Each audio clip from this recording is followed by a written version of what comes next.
ಆತ 2023ರ ವಿಧಾನಸಭಾ ಚುನಾವಣೆಯಲ್ಲಿ ಸ್ಪರ್ಧಿಸಿದ್ದ ಖಾದಿದಾರಿ. ಆದರೆ ಆತ ಸಾಮಾನ್ಯನಲ್ಲ. ಓರ್ವ ಖಾವಿದಾರಿಗೆ ಬರೋಬ್ಬರಿ 1 ಕೋಟಿ ರೂಪಾಯಿ ಪಂಗನಾಮ ಹಾಕಿದ್ದ. ಇದೀಗ ಕೋಟಿ ರೂಪಾಯಿ ವಸೂಲಿ ಮಾಡಿದ್ದವನು ಅಂಧರಾಗಿದ್ದಾನೆ.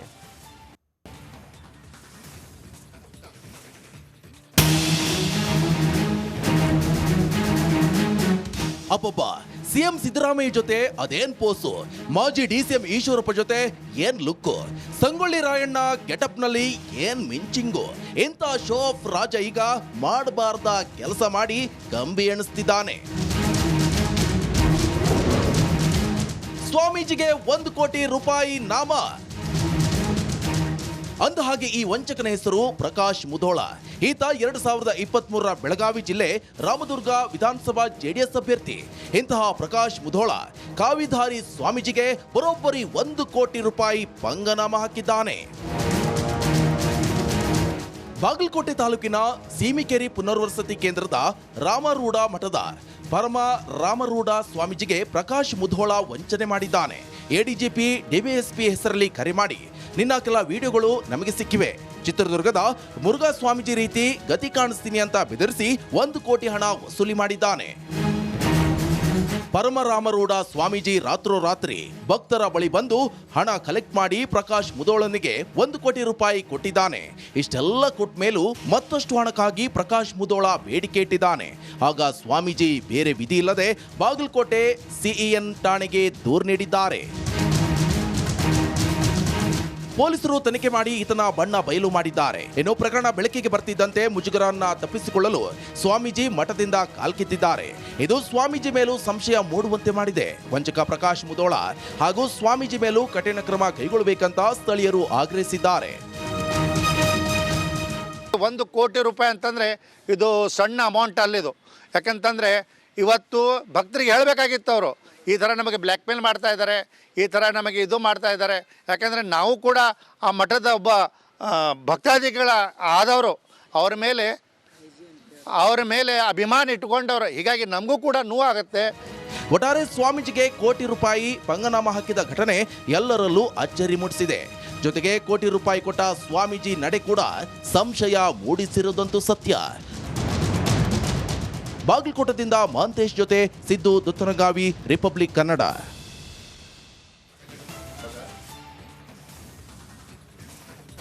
ಸಂಸ್ಕೃತ ಭಾರತದ ಶಾಸ್ತ್ರೀಯ ಭಾಷೆ, ಸನಾತನ ಇತಿಹಾಸವಿರುವ ಭಾಷೆ. ನಮ್ಮ ಭಾಷೆಗೆ ವಿದೇಶಿಗರು ಕೂಡ ಮನಸೋತಿದ್ದಾರೆ. ಸಂಸ್ಕೃತವನ್ನು ಕಲಿಯೋಕೆ ವಿದೇಶದಿಂದ ಚಿಕ್ಕಮಗಳೂರಿಗೆ ಬಂದಿದ್ದಾರೆ.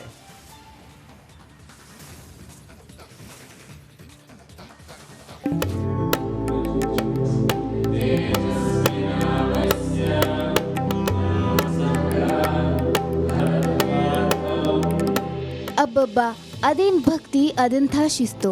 ಇವರ ಶ್ರದ್ಧೆ ನೋಡಿದ್ರೆ ಎಂಥವರಿಗೂ ಆಶ್ಚರ್ಯ ಆಗತ್ತೆ. ಕಲಿಕೆ ಮೇಲಿನ ಇವರ ಆಸಕ್ತಿ ನೋಡಿದ್ರೆ ಖುಷಿ ಆಗತ್ತೆ.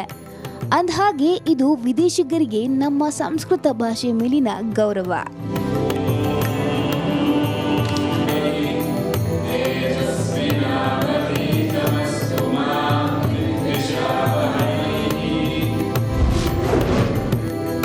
ಮಾತೃಭಾಷೆಗೆ ಮನಸೋತ ವಿದೇಶಿಗರು. ಚಿಕ್ಕಮಗಳೂರಲ್ಲಿ ಇಸ್ರೇಲಿಗರ ಸಂಸ್ಕೃತಾಭ್ಯಾಸ. ಸಂಸ್ಕೃತ ಭಾಷೆಗೆ ಮನಸೋತ ಇಸ್ರೇಲಿಗರು ಭಾರತದ ಮಾತೃಭಾಷೆ ಕಲಿಯೋಕೆ ಚಿಕ್ಕಮಗಳೂರಿಗೆ ಬಂದಿದ್ದಾರೆ. ಹಿರೇಮಗಳೂರಿನ ಕೋದಂಡರಾಮಚಂದ್ರ ಸ್ವಾಮಿ ದೇವಸ್ಥಾನದಲ್ಲಿ ಇಸ್ರೇಲಿನ ತಂಡವೊಂದು ಸಂಸ್ಕೃತವನ್ನ ಕಲಿತಿದೆ.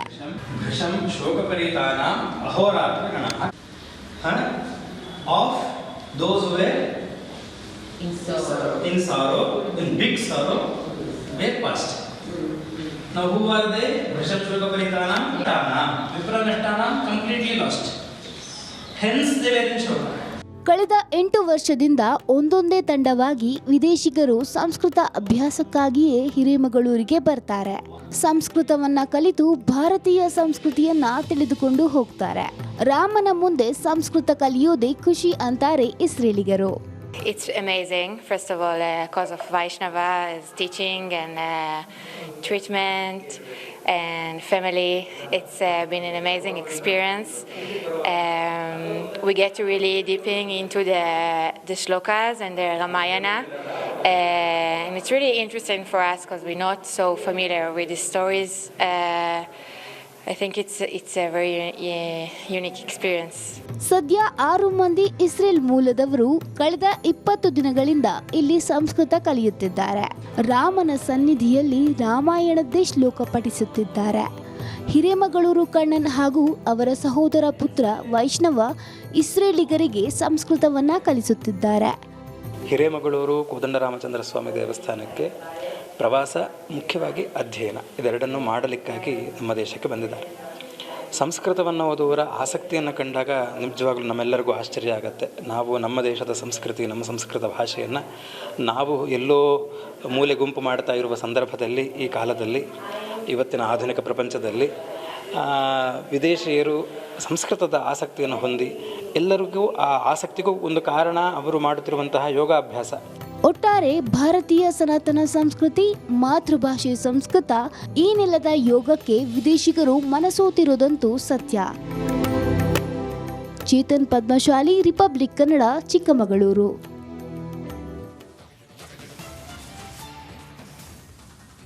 ಆ ಜಿಲ್ಲಾಸ್ಪತ್ರೆಯಲ್ಲಿದ್ದ ಸಿಟಿ ಸ್ಕ್ಯಾನ್ ಘಟಕ ಏಕಾಏಕಿ ಬಂದಾಗಿತ್ತು. ಜನ ಯಾಕೆ ಅಂತ ಕೇಳಿದರೆ, ಸರ್ಕಾರ ನಮ್ಮ ಬಾಕಿ ಕೊಟ್ಟಿಲ್ಲ, ಬಾಕಿ ಬರೋವರೆಗೂ ಸ್ಕ್ಯಾನ್ ಮಾಡಲ್ಲ ಅಂತ ಇಲ್ಲಿನ ಸಿಬ್ಬಂದಿ ಹಠ ಹಿಡಿದಿದ್ರು. ಆದರೆ ಮುಂದೇನಾಯಿತು ಅಂತೀರಾ? ಈ ಸ್ಟೋರಿ ನೀವೇ ನೋಡಿ.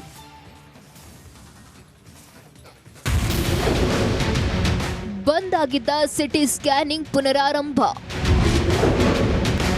ರಿಪಬ್ಲಿಕ್ ಕನ್ನಡದ ಬಿಗ್ ಇಂಪ್ಯಾಕ್ಟ್. ಇದು ಧಾರವಾಡ ಜಿಲ್ಲಾಸ್ಪತ್ರೆಯಲ್ಲಿರೋ ಸಿಟಿ ಸ್ಕ್ಯಾನ್ ಘಟಕ. ಸರ್ಕಾರದಿಂದ ಉಚಿತವಾಗಿ ಇಲ್ಲಿ ಸಿಟಿ ಸ್ಕ್ಯಾನ್ ನಡೆಯುತ್ತೆ. ಇದನ್ನ ಕೃಷ್ಣ ಡಯಾಗ್ನೋಸ್ಟಿಕ್ ಎಂಬ ಸಂಸ್ಥೆ ಗುತ್ತಿಗೆ ಪಡೆದಿದೆ. ಇಲ್ಲಿ ಸ್ಕ್ಯಾನಿಂಗ್ಗೆ ಬರೋರು ಹಣ ನೀಡದೇ ಇದ್ರೂ ಅವರ ಹಣವನ್ನ ಆಯಾ ತಿಂಗಳು ಸರ್ಕಾರವೇ ಈ ಸಂಸ್ಥೆಗೆ ಪಾವತಿ ಮಾಡಬೇಕಿರುತ್ತೆ. ಆದರೆ ಕಳೆದ 6 ತಿಂಗಳಿನಿಂದ ಸರ್ಕಾರ ಹಣ ಬಾಕಿ ಇಟ್ಕೊಂಡೇ ಬಂದಿತ್ತು. ಸರ್ಕಾರದ ಬಳಿ ಪ್ರತಿ ತಿಂಗಳು ಹಣ ಕೇಳಿ ರೋಸಿ ಹೋಗಿದ್ದ ಸಂಸ್ಥೆಯವರು ಸ್ಕ್ಯಾನಿಂಗ್ ನಿಲ್ಲಿಸುವಂತೆ ತಮ್ಮ ಸಿಬ್ಬಂದಿಗೆ ಸೂಚನೆ ಕೊಟ್ಟಿದ್ರು. ಹೀಗಾಗಿ ಸ್ಕ್ಯಾನಿಂಗ್ಗೆ ಬಂದ ಜನ ವಾಪಸ್ ಹೋಗೋ ಸ್ಥಿತಿ ಇತ್ತು. ಈ ಬಗ್ಗೆ ರಿಪಬ್ಲಿಕ್ ಕನ್ನಡ ವರದಿ ಮಾಡಿದ್ದೇ ತಡ ಸರ್ಕಾರ ಸಕಾರಾತ್ಮಕವಾಗಿ ಸ್ಪಂದಿಸಿದ್ದು ಬಾಕಿ ಬಿಲ್ ಜಮೆ ಮಾಡೋ ಪ್ರಕ್ರಿಯೆ ಆರಂಭಗೊಂಡಿದೆಯಂತೆ. 24 ಮಂಗಳವಾರದಿಂದನೂ ಸೇವೆನ ಸ್ಥಗಿತಗೊಳಿಸಿದ್ವಿ. ಕಾರಣ ಏನಕ್ಕಂದ್ರೆ ನಮಗೆ ಸರ್ಕಾರದಿಂದ ಫಂಡ್ ಬಂದಿರಲಿಲ್ಲ, ಅದನ್ನ ತಡೆ ಹಿಡಿದಿದ್ರು. ಇದು ಆರ್ ಚಾನಲ್ ಅವ್ರಿಗೆ ಗೊತ್ತಾಗಿ ಅವ್ರಿಗೆ ಹೇಳಿ ಅವ್ರು ಸರ್ಕಾರ ತಕ್ಕ ತಲುಪಿಸಿದ್ದಾರೆ. ಇದರಿಂದ ಸ್ವಲ್ಪ ಉಪಕಾರ ಆಯ್ತು. ರೋಗಿಗಳಿಗೆಲ್ಲ ಸೇವೆ ಇವತ್ತಿಂದ ಶುರು ಮಾಡ್ತಾ ಇದೀವಿ ನಾವು.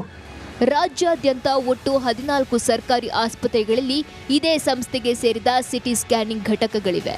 ಯಾವ ಘಟಕದ್ದು ಬಿಲ್ ಕ್ಲಿಯರ್ ಆಗಿರಲಿಲ್ಲ.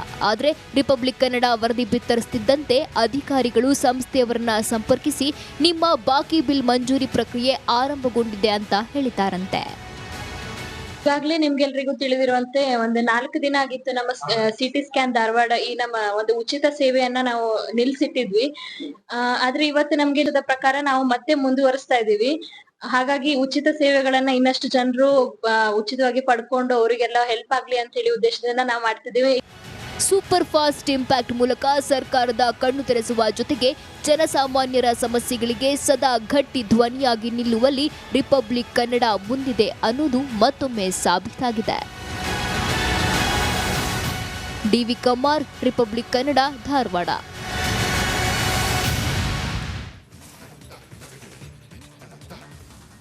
ವಿಶ್ವವಿಖ್ಯಾತ ದಸರಾಗೆ ಕೌಂಟ್ ಡೌನ್ ಶುರುವಾಗಿದೆ. ನಾಡಹಬ್ಬಕ್ಕೆ ಸಾಂಸ್ಕೃತಿಕ ನಗರಿ ಸಜ್ಜಾಗುತ್ತಿದೆ.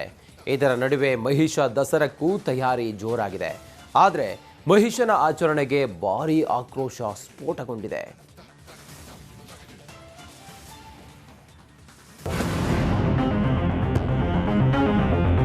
Count down. ವಿಶ್ವವಿಖ್ಯಾತ ನಾಡಹಬ್ಬಕ್ಕೆ ಕೌಂಟ್ ಡೌನ್ ಶುರುವಾಗಿದೆ. ಸಾಂಸ್ಕೃತಿಕ ನಗರಿ ಜಗಮಗಿಸ್ತಿದೆ. ಮೈಸೂರು ದಸರಾ ಉದ್ಘಾಟನೆಗೆ ಕೇವಲ 3 ದಿನ ಬಾಕಿ ಇದೆ. ಎಂದಿನಂತೆ ಈ ಬಾರಿಯೂ ಕೂಡ ಮಹಿಷ ದಸರಾ ಮತ್ತೆ ದೊಡ್ಡ ಮಟ್ಟದಲ್ಲಿ ಸದ್ದು ಮಾಡ್ತಿದೆ. ಚಾಮುಂಡಿ ಬೆಟ್ಟದಲ್ಲಿ ನಿಷೇಧಾಜ್ಞೆ ಜಾರಿ. ಚಾಮುಂಡಿ ಬೆಟ್ಟದಲ್ಲಿ ಇಂದು ಮಹಿಷಾ ದಸರಾ ಆಚರಣೆ ಸಮಿತಿ ಮಹಿಷಾ ಮಂಡಲೋತ್ಸವ ಕಾರ್ಯಕ್ರಮ ಹಮ್ಮಿಕೊಂಡಿದೆ. ಅಲ್ಲದೆ ಮಹಿಷನ ಮೂರ್ತಿಗೆ ಪುಷ್ಪಾರ್ಚನೆ ನಡೆಸಲಿದೆ. ಇದಕ್ಕೆ ಕೌಂಟರ್ ಆಗಿ ಬಿಜೆಪಿ ಚಲೋ ಹಮ್ಮಿಕೊಂಡಿದೆ. ಈ ಹಿನ್ನೆಲೆ ಕಾನೂನು ಸುವ್ಯವಸ್ಥೆಗೆ ಧಕ್ಕೆಯಾಗದಂತೆ ಚಾಮುಂಡಿ ಬೆಟ್ಟದಲ್ಲಿ ಪೊಲೀಸರು ನಿಷೇಧಾಜ್ಞೆ ಜಾರಿಗೊಳಿಸಿದ್ದಾರೆ. ಇಂದು ಮಧ್ಯರಾತ್ರಿ ತನಕ ನಿಷೇಧಾಜ್ಞೆ ಇರಲಿದೆ. ಇದರ ಮಧ್ಯೆ ಮಹಿಷಾ ದಸರಾ ಆಚರಣೆಗೆ ಸಚಿವ ಮಹದೇವಪ್ಪ ಪರೋಕ್ಷವಾಗಿ ಒಪ್ಪಿಗೆಯನ್ನ ಸೂಚಿಸಿದ್ದಾರೆ. ಇನ್ನು ನಿಷೇಧಾಜ್ಞೆ ಹಿನ್ನೆಲೆ ಬಿಜೆಪಿ ಚಾಮುಂಡಿ ಚಲೋನ ಕೈಬಿಟ್ಟಿದೆ. ಅಲ್ಲದೆ ಮಹಿಷಾ ಮಂಡಲೋತ್ಸವ ಕಾರ್ಯಕ್ರಮದ ವಿರುದ್ಧ ಮಾಜಿ ಸಂಸದ ಪ್ರತಾಪ್ ಸಿಂಹ ಆಕ್ರೋಶ ವ್ಯಕ್ತಪಡಿಸಿದ್ದಾರೆ. ಜಿಲ್ಲಾಡಳಿತ ನಮಗೆ ಭರವಸೆ ಕೊಟ್ಟಿರೋದ್ರಿಂದ ನಾವು ಚಾಮುಂಡಿ ಬೆಟ್ಟ ಚಲೋ ಅನ್ನೋ ಕಾರ್ಯಕ್ರಮವನ್ನು ತಾತ್ಕಾಲಿಕವಾಗಿ ತಡೆ ಹಿಡಿದಿದ್ವಿ, ಕೈ ಬಿಟ್ಟಿದ್ದೀವಿ. ಆದರೆ ನಮ್ಮ ವಿಶ್ವಾಸಕ್ಕೆ, ನಂಬಿಕೆಗೆ ಯಾವುದೇ ಕಾರಣಕ್ಕೂ ಧಕ್ಕೆ ಆಗದಾಗೆ ಪೊಲೀಸ್ ಇಲಾಖೆ ಮತ್ತು ಜಿಲ್ಲಾಡಳಿತ ನೋಡ್ಕೊಳ್ಳುತ್ತೆ ಅಂತ ನನಗೆ ವಿಶ್ವಾಸ ಇದೆ. ಪೊಲೀಸರೇನೋ ಚಾಮುಂಡಿ ಬೆಟ್ಟದಲ್ಲಿ ನಿಷೇಧಾಜ್ಞೆ ಜಾರಿಗೊಳಿಸಿದ್ದಾರೆ. ಆದರೆ ಇವತ್ತು ಮಹಿಷನಿಗೆ ಮಾಲಾರ್ಪಣೆ ನಡೆಯುತ್ತಾ ಅಥವಾ ಹೈ ಡ್ರಾಮಾ ನಡೆದರೂ ಆಶ್ಚರ್ಯವಿಲ್ಲ. ಸಚಿನ್ ಜೊತೆ ವಿನೋದ್ ಪಡ್ವಾರ್ಹಳ್ಳಿ, ರಿಪಬ್ಲಿಕ್ ಕನ್ನಡ, ಮೈಸೂರು.